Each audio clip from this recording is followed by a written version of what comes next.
Bismillahirrahmanirrahim. Assalamualaikum warahmatullahi wabarakatuh. Pada video ini saya akan menjelaskan tentang satuan konsentrasi yang lain, yaitu ppm.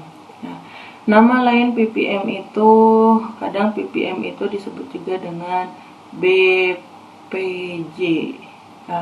Jadi kalau ppm itu singkatan dari part per million. Kemudian kalau BPJ itu bahasa Indonesianya dari part per million ya. Jadi bagian per juta ya. Jadi ppm ini menyatakan suatu satuan konsentrasi bagi zat yang komponen penyusunnya itu sangat kecil.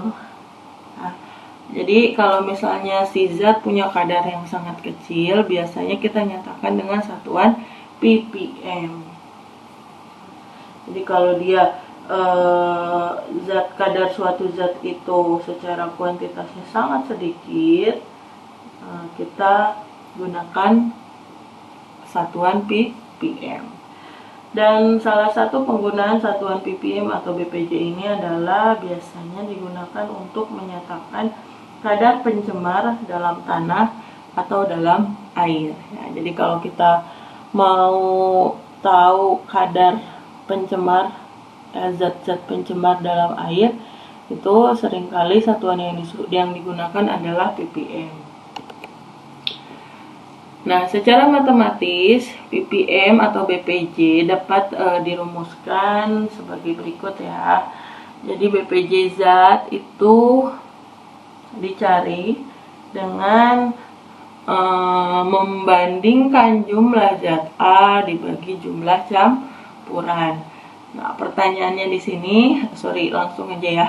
Jumlah zat A dibagi jumlah campuran dikali 10 pangkat 6. 10 pangkat 6 itu sama dengan 1 juta ya. Jadi 10 pangkat 6 itu nolnya ada 6. Nah, ini nolnya 6 kan juta.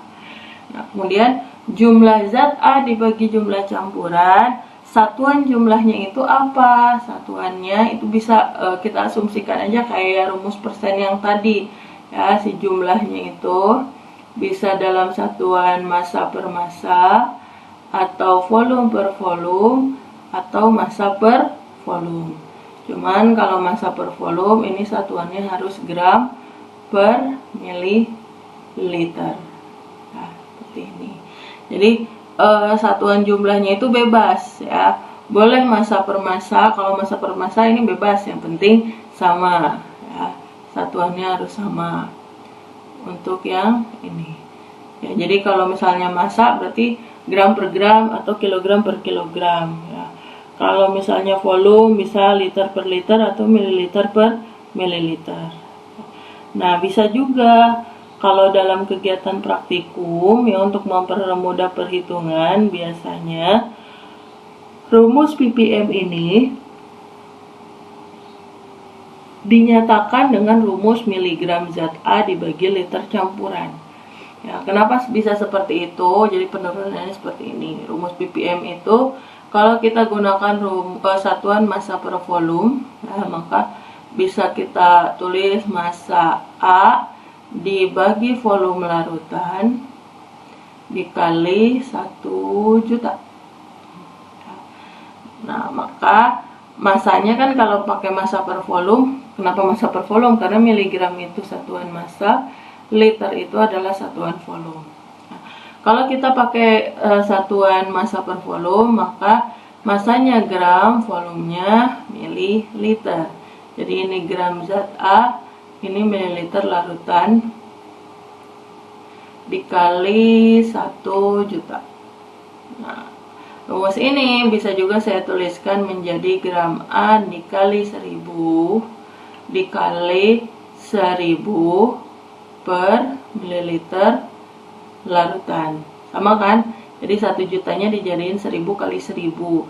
Nah, kalau suatu zat yang satuannya gram kalau dikali 1000 Ya, gram kalau dikali 1000 itu satuannya menjadi apa?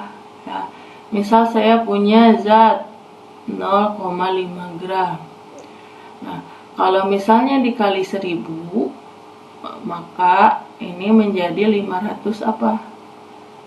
Ya, 500 miligram. Jadi 0,5 gram itu sama dengan 500 miligram.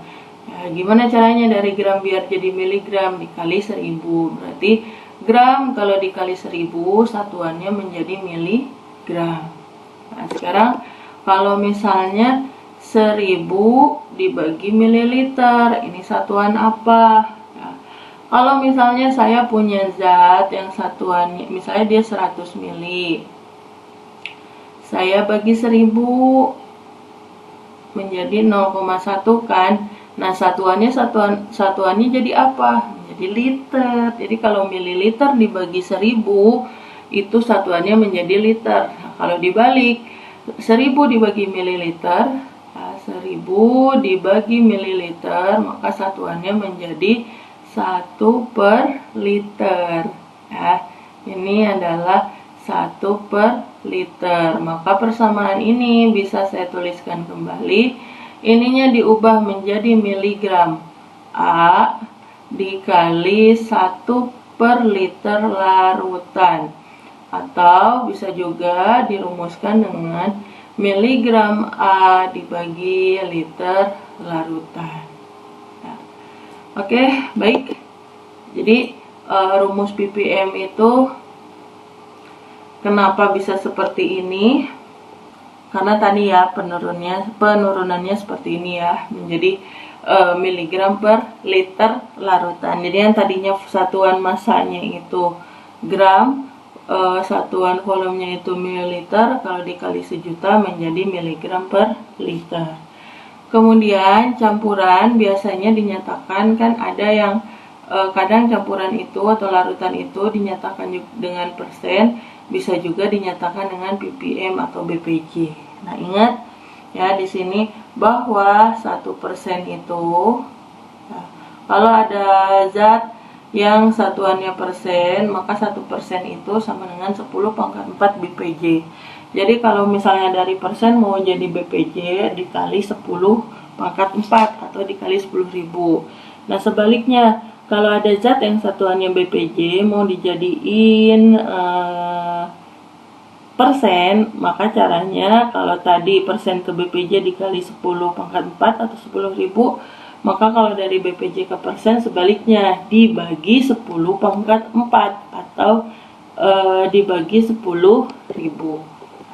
Oke, sekarang untuk mempermudah pemahaman kalian, mari kita bahas contoh soal. Di sini saya punya soal seperti ini ya, sebanyak 5 gram sampel tanah. Nah, di sini ada 5 gram sampel tanah dianalisis untuk diuji kandungan mineral Fe-nya. Dari hasil analisis didapatkan sebanyak 1 mg Fe terdapat dalam sampel tersebut.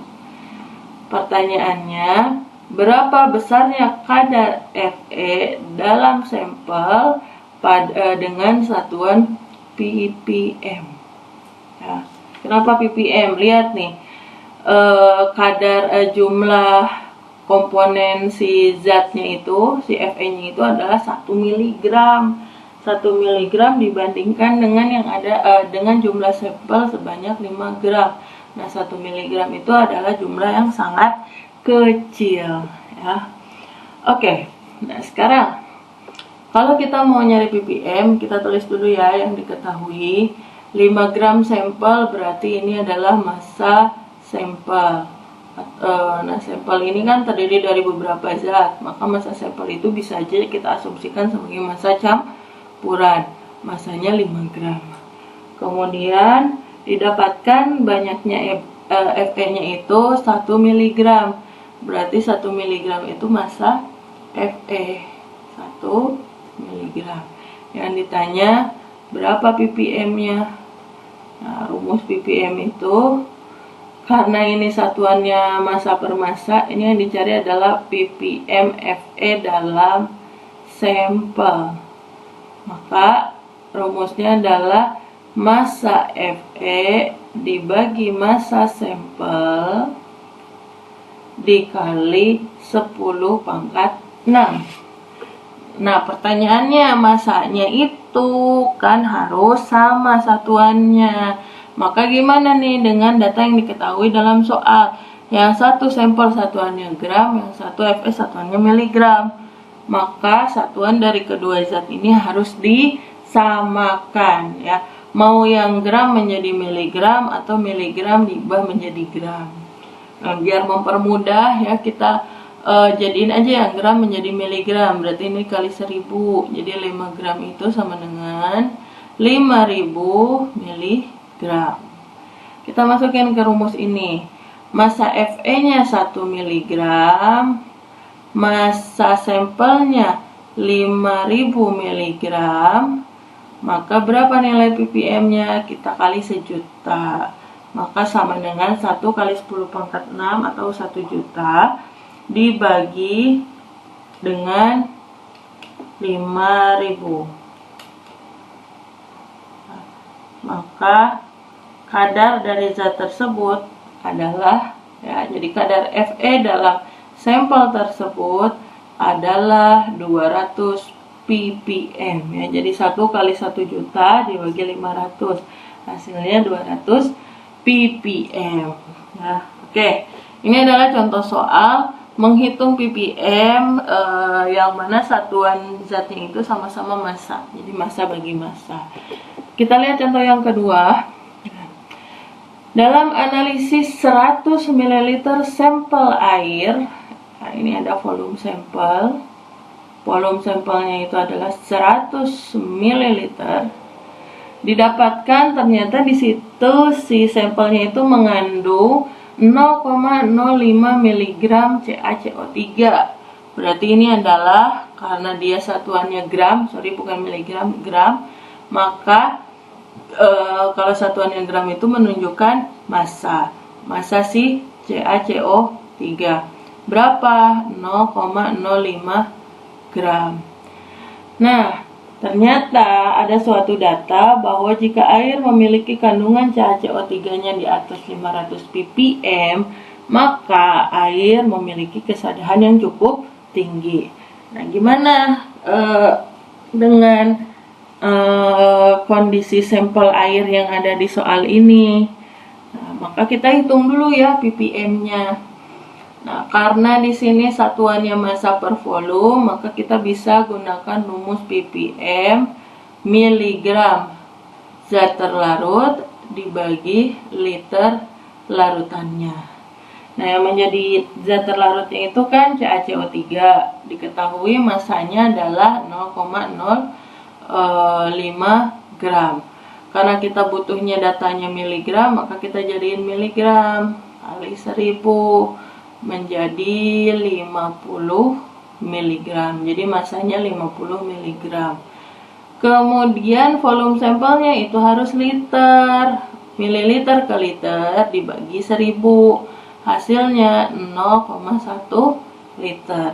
Kita masukin deh langsung 50 mg dibagi 0,1 liter. Hasilnya didapatkan ternyata ppm dari CaCO3 dalam air ini adalah 500 ppm. Ya. Lihat, kalau dia data kandungan CaCO3-nya itu 500 ppm ke atas, maka air memiliki nilai kesadaran yang tinggi. Nah, sampel di soal ini nilai ppm-nya itu 500, maka bisa disimpulkan bahwa si air ini juga memiliki kesadaran yang cukup ppm. Kenapa? Karena nilai ppm kadar CaCO3 dalam larutannya itu adalah sebesar 500 ppm. Ya. Oke, baik, demikian penjelasan saya tentang satuan konsentrasi ppm. Mudah-mudahan bisa kalian pahami. Terima kasih. Assalamualaikum warahmatullahi wabarakatuh.